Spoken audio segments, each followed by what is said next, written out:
O Stephan, então, ele é advogado especialista na área de patentes, é autor e editor de vários livros e artigos sobre leis de propriedade intelectual, direito internacional e outros tópicos jurídicos. Ele dirige um centro para estudo de liberdade para a inovação. Então, apresento a vocês Stephan Kinsella. I assume everyone here was here yesterday, and today's discussion actually complements yesterday's talk very nicely. Yesterday, if you remember, I talked about legislation and artificial lawmaking by the state. Today, I'll focus on intellectual property. As many of you may be aware, I've spoken on this topic literally hundreds of times. So I don't really need notes anymore, but I'll use them anyway because I have some illustrations. Okay. So what I'm going to talk about today, I'm going to briefly discuss the libertarian case against intellectual property, but that's not going to be the whole of my topic. What I would like to focus on is IP, or intellectual imperialism, which is basically how the United States primarily tries to bully other countries into adopting its laws, which are mainly for the benefit of certain industries in the U.S., to the detriment of other people in the U.S. and other countries around the world. Okay, so just a review, this is what we talked about yesterday. Yesterday I focused mostly on the scarce resources aspect of human action when I talked about the purpose of law being to come up with rules that determine property rights and ownership to permit the conflict-free use of scarce resources. But as I mentioned yesterday, the general structure of human action is that humans act, we pursue ends, and we use knowledge, and we have to use scarce means to do this. Okay? This is Mises' praxeology. So we have to use our knowledge to select among ends and to decide which means can help us achieve those ends. And then we have to act to do that. Okay? Property rights and laws are meant to protect the scarce resources component of action, but not knowledge. Okay? So a key thing to keep in mind is that scarce resources are limited, but knowledge is not limited. Knowledge can accumulate from generation to generation. This is, in fact, why we are richer now than humans in the past, because every generation we don't really have more things. The world is a finite resource, and we keep reusing the same resources, but every generation our knowledge grows and grows and grows. And so every generation is richer because that aspect of human action keeps increasing and getting better. Our technical knowledge, our knowledge of how to do things, and the fact that we have more human beings. And so when you have 7 billion people, it's better than 500 million because there's more ability to have the division of resources. Now, Hayek, for example, in the Constitution of Liberty, acknowledged this. This is a point that Austrian economists and other economists have recognized the importance of knowledge. So Hayek pointed out, for example, in the middle paragraph there, knowledge, once achieved, becomes gratuitously available for the benefit of everyone, of all. It's through this free gift of knowledge acquired by the experiments of some members of society that general progress is made possible. Okay, so every generation is richer and better off because we have what Hayek called a fund of experience to draw on that gets bigger and better over time. So progress comes about because of knowledge. Mises recognizes too, of course. He said action is purposive conduct. It's not simply behavior, but it's a behavior begot by judgments of value, aimed at a definite end, and guided by ideas. Okay, so this is why knowledge is so important to human action, as well as scarce resources. Sir Francis Bacon, I have him pictured on the upper right here. Francis Bacon has a famous expression, scientia potentia est, or Latin for knowledge is power. And the lower figure is a little bit ominous. It's one of the United States Defense Department's agencies, which has that as their logo, knowledge is power. And you see the ominous pyramid controlling the entire earth with its power and knowledge. So I would also say knowledge is freedom, right? This is what it means to be free, to be able to have freedom of speech, freedom of thought, freedom of religion, freedom of press, and freedom of conscience. Okay? This is why in our current generation, our current age, the internet and technology is so important for freedom. The internet is the biggest threat to the state, I believe, because it lets us communicate, learn, and this is why any threat by the state to freedom of the internet and freedom of technology is very ominous and a bad sign for liberty. Okay, just to review what we talked about yesterday, the purpose of law and justice and property rights is to prevent conflict over the use of scarce resources, which is one of the two components of human action. And the whole purpose of this is to fight scarcity. Scarcity is the way the world is, but we fight it. We try to make abundance in the face of this world of scarcity, and we've done a pretty good job of it despite state interference. That's what free markets do. Free markets create abundance where there's not naturally abundance, right? We all have smartphones now. There were no smartphones 15 years ago. Okay, but the other crucial ingredient of successful human action is knowledge. Okay, this is the knowledge we need to guide our use of these resources. Okay, now this is why intellectual property laws are not justified and are contrary to liberty. We need property rights in the scarce resources, but you cannot have property rights in knowledge, and we should not try to limit knowledge. Okay, knowledge is already easily shareable. Any number of people can use the same recipe or the same ideas at the same time. There is no possibility of conflict over this, so there's no conflict to solve. Okay? So when we try to assign property rights by law to ideas, what we do is we inflate laws, just like inflating the money supply makes money worth less, right? Money supply inflation gives rise to price inflation, makes money less valuable. When the government grants positive rights through positive laws like welfare, it undermines negative rights to liberty because it has to come at the expense of something. And the same is true with intellectual property. Some of you may be familiar with Rothbard, in Power and Market. He has a taxonomy of state intervention, and he groups the way the state intervenes in human life and society and the economy into three different types: autistic, binary, and triangular. Autistic is an example would be the drug law or like, say, a private crime like murder, when you basically just directly control someone and you take over their life and you harm them. Binary is when the state forces an exchange. So an example would be taxation or even slavery. So the state extracts money from a victim.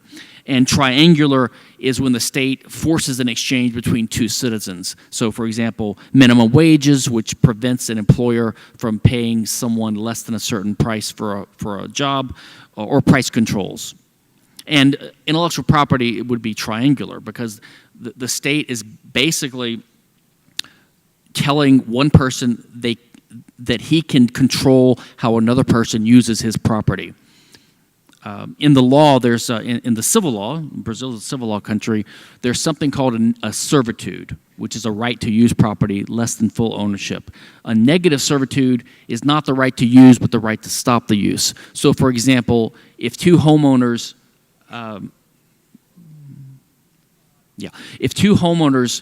next to each other enter into what's called a restrictive covenant, it's basically a negative servitude arrangement where each homeowner has a contractual right to prevent the other homeowner from doing certain things with their property. Some private associations have this. This is perfectly legitimate because it's a contractual thing that people enter into. So, for example, if I move into a neighborhood with houses and I don't want it to be used for a pig farm or something commercial, then we all agree to use our houses only for residential purposes. So that means I can block or prevent my neighbor from using his house for certain purposes because he has granted me a negative servitude. Okay? Intellectual property is basically a negative servitude. It's not called that. It's called a property right by the proponents as a it's a PR move just to defend it. But it's not really a property right. It's really a negative servitude. But it's not voluntarily contractually agreed to by the parties. Rather, the state enforces this and grants it to someone who asks for it, even though the burdened estate didn't agree to it. Okay, that's why it's a triangular type of intervention. Okay.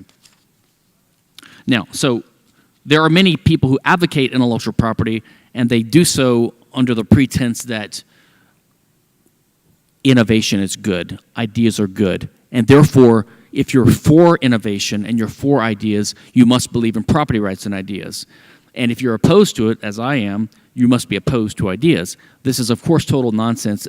Intellectual property is literally death. It causes literal deaths. Copyright is enforced by criminal laws in most countries, so you can literally go to jail for infringing copyright. And patents actually cause deaths because of restricted supply of certain pharmaceuticals, innovations that are safety-related innovations like seatbelt mechanisms, airbag mechanisms in cars. If one manufacturer has a patent, another cannot adopt these mechanisms even though they're life-saving. Okay. Just to briefly go over the history of these things, patent law prevents competition. That's what its purpose is. It's designed to give someone who comes up with a new technical machine or process about a 17-year monopoly period where only they can practice it. It's based in its form upon the Statute of Monopolies in England in 1623.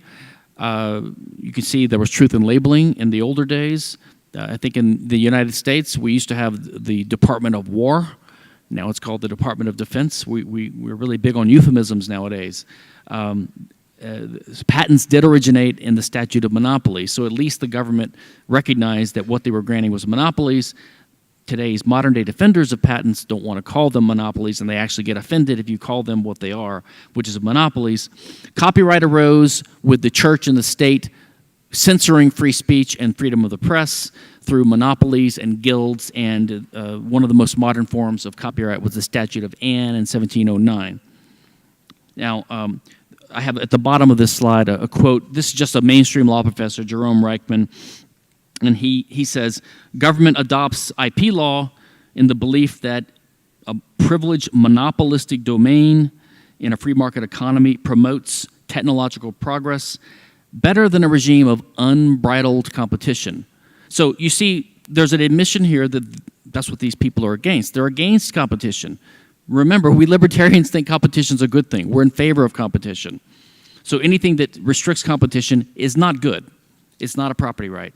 This is shockingly what you'll hear among a lot of the older generation of libertarians who also believed in intellectual property rights, people like Ayn Rand and others, because it's called a property right, but it's, of course, not really a property right. This is William Sugart, who's a alleged free market economist, writing for the Independent Institute, an American libertarian think tank. So he said granting a temporary monopoly, by which he means patent or copyright, is necessary to give inventors incentives. And then he says, to paraphrase the economist Joan Robinson, patents and copyrights slow down the diffusion of new ideas for a reason, to promote their creation. That's their argument. But he's admitting that patent and copyright slows down the spread of ideas. Now, I would say this as a criticism. This is a free market economist saying this to defend it. It's amazing. Okay. Now, let's talk about modern intellectual property law. I would say the genesis would be the United States Constitution, 1789, which authorizes Congress to enact copyright and patent law based upon the practice in England, which the United States traces origins to. Okay, in the 1800s, these were just called monopolies and patent and copyright at the time. They were not called intellectual property. They were just called monopolies granted by the state for a utilitarian purpose, so-called to encourage innovation and the arts. In the 1800s, free market economists started opposing this because it was getting to be a problem and seriously hamper competition and even innovation. And so they started attacking the practice of states granting patents and copyrights. So the defenders, by then there had been built up these special interest groups that were dependent upon copyright and patent. And they started fighting back and defending this system because they wanted to keep their monopolies. So they started calling it intellectual property because most people are in favor of property rights. So they just called it, no, it's just a different type of property. It's not regular property, intangible things. It's intellectual property. And after all, the brain is important. The mind is important. Okay. So, of course, this has led to a proliferation of statutes related to intellectual property. I'm just going to, I have a lot listed here on these slides. I will be podcasting this later, and on my website I will have my slides, and there are links in here. If anyone's interested in following up on this later, you can do so. So I'm not going to give a law class here and go into the details of different statutes and treaties, but I want you to see the incredible outpouring of legislation and treaties, mostly at the urging of the United States, and how the United States has used its influence and power and dominance over the world economy to push its IP laws on other countries. So just a brief review. 1624, first modern origin of patents, the Statute of Monopolies in England. 1710, the Statute of Anne in England, which was sort of the basis of modern copyright laws. And 1691 was the first modern-ish patent law in South Carolina. Actually, this is before the United States Constitution. And then, of course, the U.S. Constitution, 1789, and the next year or two, patent and copyright acts started coming out. Okay, so the key IP statutes, I'm just focusing on the U.S. for now because this is a template or a model for what much of the world has done. So the patent law covers inventions. Okay, copyright law covers artistic, creative works. The other types of intellectual property are trademark and trade secret, and then there are other special ones like semiconductor mask works, which was done for the behest of Intel and companies like this. Defamation law, which is also a type of law in most countries, libel and slander, is not usually regarded as a type of intellectual property law, but I believe it should be because it's based upon the same reasoning and is similarly invalid. And then there are others too. I'm only going to focus mostly on patent and copyright here today. These are the two most evil and most harmful. My view is that patent law probably costs the world economy maybe $1 trillion a year in terms of lost innovation and lost wealth. Copyright is not as harmful financially, but it's more harmful in the sense that it's used by the state to restrict freedom of the press and freedom of speech in terms of writing books, publishing things, and especially the internet. So in a way, I think copyright, although it does less damage financially, is even more insidious. Plus, it lasts way longer, maybe over 100 years in most cases. Patents only last about 17 years. So in the U.S., patents are grounded in the Constitution. Then there was the Patent Act of 1790, just 1 year later. And then the Patent Act of 1952, and now there's more modern legislation. It's administered in America by the United States Patent and Trademark Office, USPTO. Copyright is also based upon older law as well. Trademark law is usually state law in America because it's not the authority to do it is not granted in the Constitution. So it's done at a federal level only when there's interstate commerce. And then trade secret is a state law mostly. Okay. There have been modern additions, a proliferation of legislation which have expanded the scope and the types of intellectual property. In copyright, there's the No Electronic Theft Act of 1997. Some of you might remember the singers Sonny and Cher in America. Cher is the singer. Sonny Bono was her husband, and he became a Republican congressman. He died running into a tree snow skiing. And so they named this act after him, which extended the copyright term. Basically, what happens is Disney has a lot of power in the Congress, and every time Mickey Mouse his copyright is about to expire, they go to Congress and they lobby Congress to extend the copyright term a little bit longer. So that's why the copyright term is now the life of the author plus 70 years after death. So it's well over 100 years in some cases. The Digital Millennium Copyright Act, which is the reason you see YouTube takedowns all the time. You'll see a video that's now removed because if someone puts YouTube on notice that they claim that the copyright they have is being infringed by a video, YouTube just takes it down to avoid liability because of the DMCA. Okay. And then there have been modern legislative additions to trademark and also to trade secret, which the details are boring. Now, let's turn to the international scene, which is where America exercises its influence to spread its IP laws to the rest of the world. The two major international bodies which have to do with intellectual property are the WTO, the World Trade Organization, which was meant to spread free trade, but of course it's got lots of intellectual property provisions stuck in there. And if you think about it, IP rights are like a local property rights issue. It has nothing to do with trade. It has no place in a free trade agreement, but yet the United States insists on this being there. And then there's WIPO, which is a UN organization, the World Intellectual Property Organization. Okay? Those are the two main bodies. Now, the main treaties which affect these bodies and which affect most countries in the world would be the Paris Convention of 1883, which has to do with international patent rights, and the Patent Cooperation Treaty, which is another international treaty affecting patent rights among countries in the world. There's a regional, the European Patent Convention is a big one. I actually am not sure what's going to happen with the UK.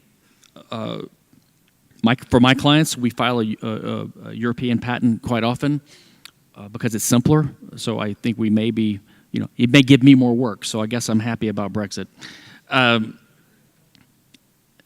Berne Convention is one of the worst. This is the Copyright Convention from 1886 and the WIPO Copyright Treaty. Okay, so these basically require states that are members to these treaties to have minimum standards of intellectual property. You have to have so many laws. For example, in the Berne Convention, every country is required to have at least life of the author plus 50 years of protection.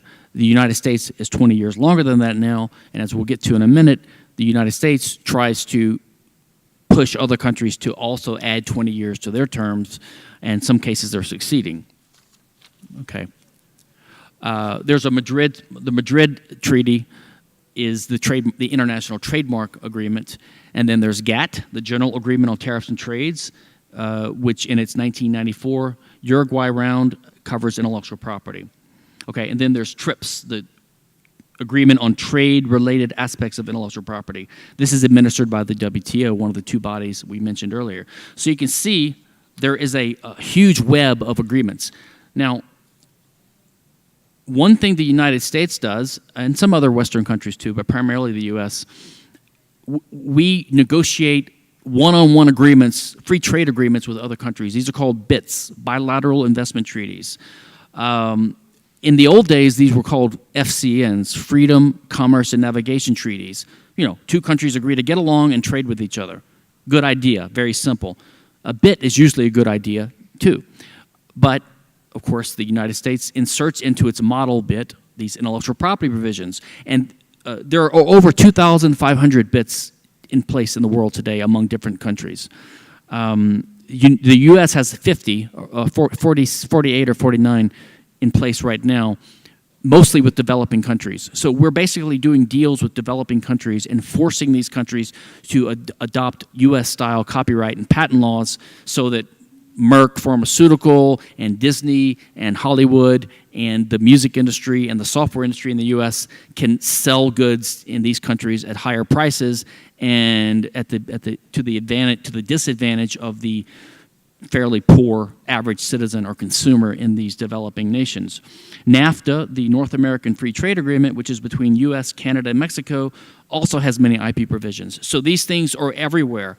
These agreements are sold as free trade agreements, but under the cover of free trade, the U.S. is using them to export its IP law.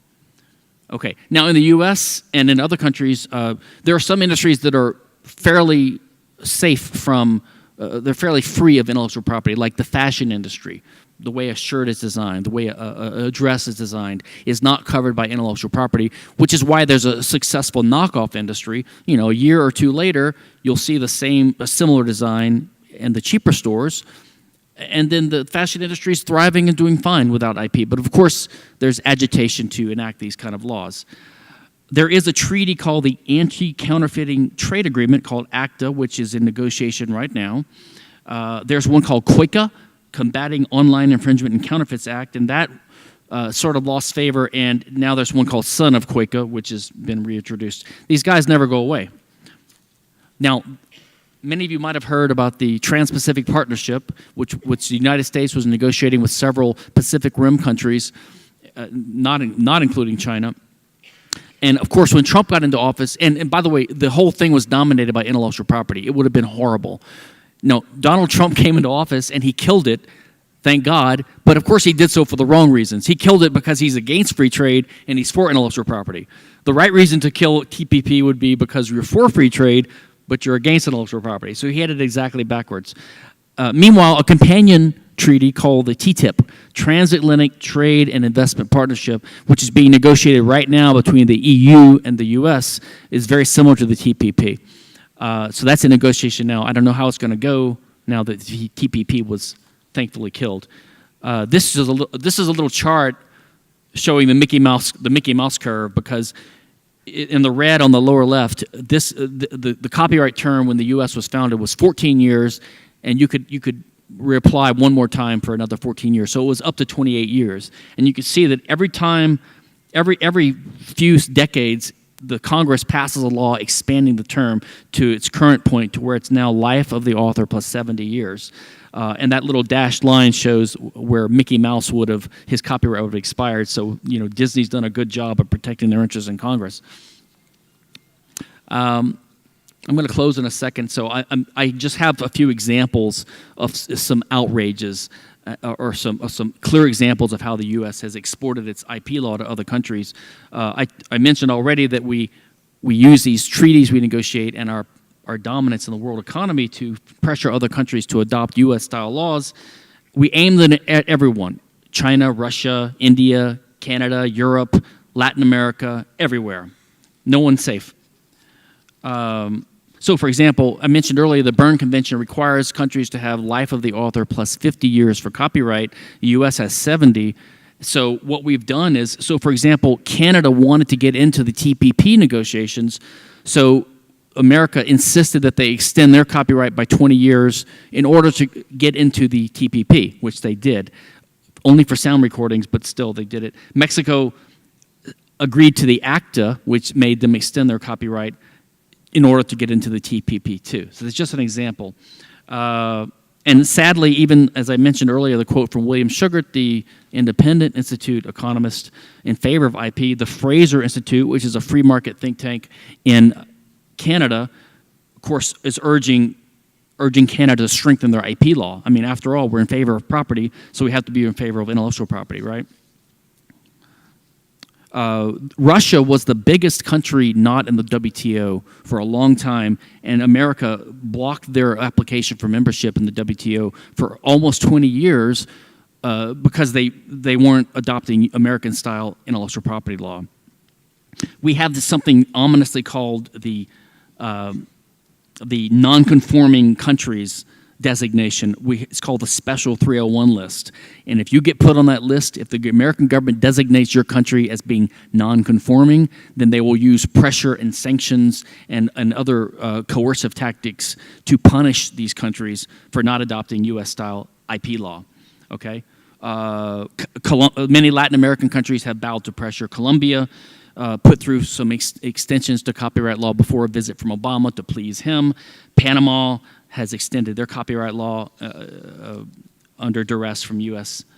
The United States brought Brazil to the WTO in a suit on the behest of Merck, the pharmaceutical giant in the U.S. Finally, they had to drop it. And I hear Heroico, only Brazilian I know.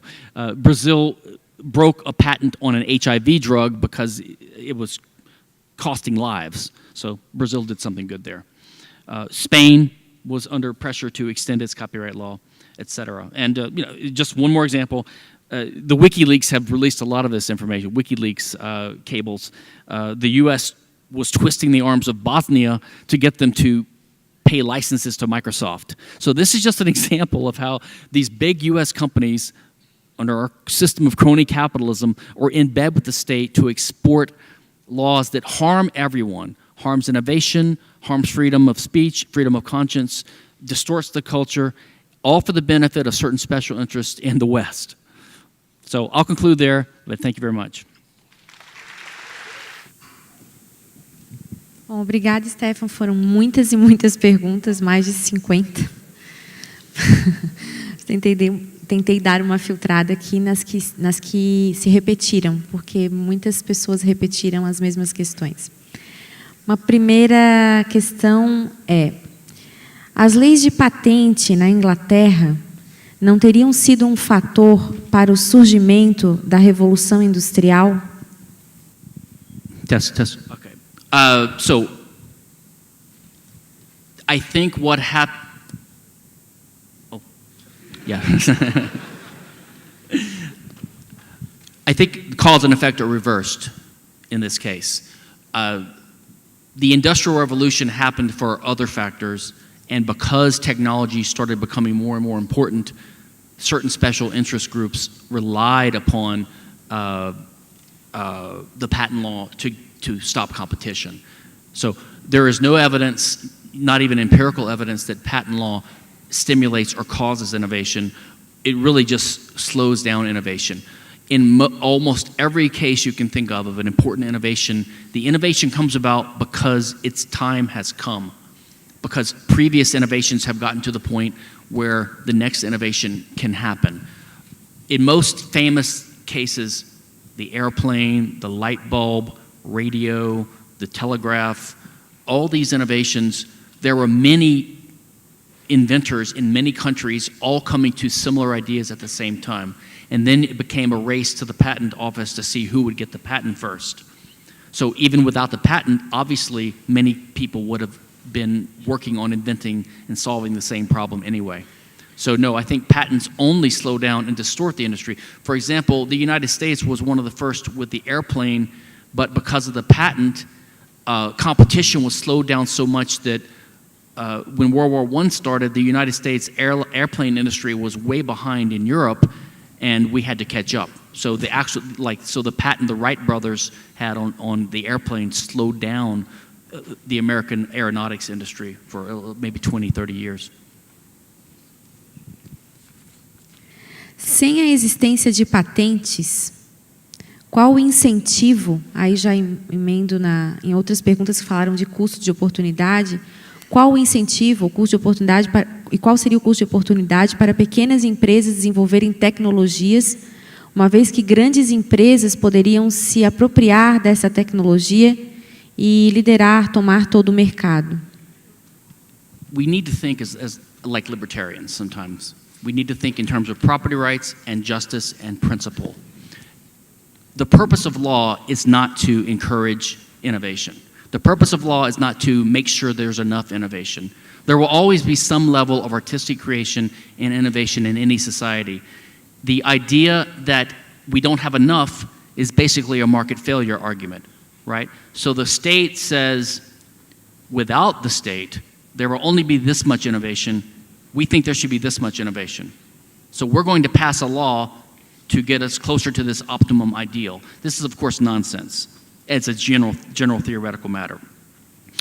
And as a matter of fact, the way the patent system works now, it benefits large companies, not small companies. Large companies can afford the salaries of attorneys to acquire large caches of patents, which protects them from competition.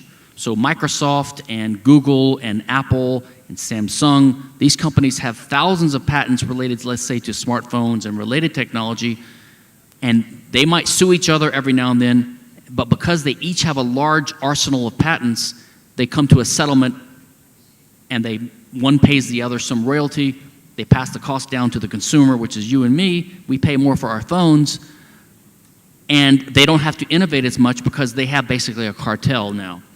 Smaller companies cannot afford to fight these big guys, so they're left out in the cold.